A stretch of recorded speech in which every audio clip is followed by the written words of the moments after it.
బాగు కోరేవాడు కోపగిస్తాడు.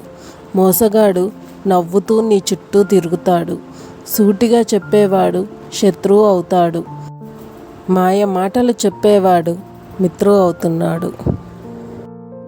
కంటి నిండా నిద్ర, ఒంటి నిండా ఆరోగ్యం, మనసు నిండా సంతోషం. ఈ మూడు ఉన్నవారే అసలైన సంపన్నులు, అదృష్టవంతులు. కర్మ ఎవరిని వదిలిపెట్టదు. ఒకరిని నాశనం చెయ్యాలనే దుర్బుద్ధితో ఉన్నోడు చివరికి వాడే నాశనం అయిపోతాడు. అదే కర్మ ఫలితం అంటే. బలగం ఎంత ఉన్నా బాధలో ఉన్నప్పుడు తోడుగా నిలిచేవారే అసలైన బంధువులు. ఏది శాశ్వతం కాదు ఈ లోకంలో. గడుపుతున్న ఈ క్షణం మాత్రమే మనది. నిన్న అనేది తీరిపోయిన రుణం, రేపు అనేది దేవుడిచ్చిన వరం. జీవితంలో ఎదురు దెబ్బలు తగలడం మంచిదేమో.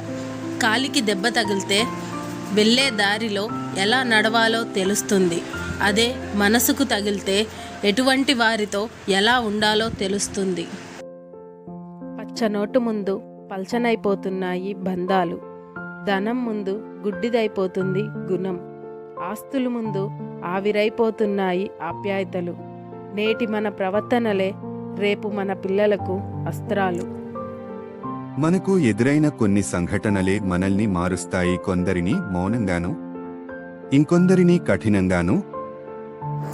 మనసు నిండా కుళ్ళు పెట్టుకొని పైకి మంచి మాటలతో నటించడం బాగా అలవాటైపోయింది ఈ సొసైటీలో మనుషులకి.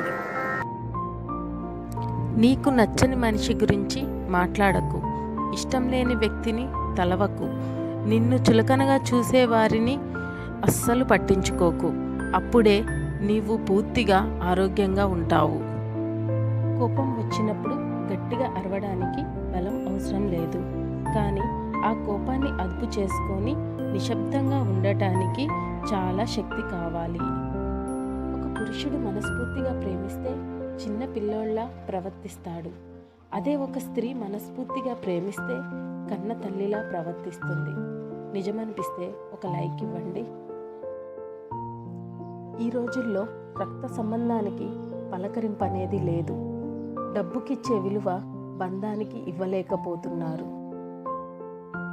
ధనం చూసి వచ్చే బంధువులు, కీర్తిని చూసి వచ్చే స్నేహితులు, అందం చూసి వచ్చే భాగస్వామి ఏదో ఒకరోజు నిన్ను ఒంటరిని చేస్తారు. డబ్బు నుంచి వచ్చే ప్రేమ దీపం లాంటిది. అది నూనె ఉన్నంత వరకే వెలుగుతుంది. మనసులో నుంచి వచ్చే ప్రేమ సూర్యుడు లాంటిది. అది సృష్టిలో ఉన్నంత వరకు వెలుగుతూనే ఉంటుంది.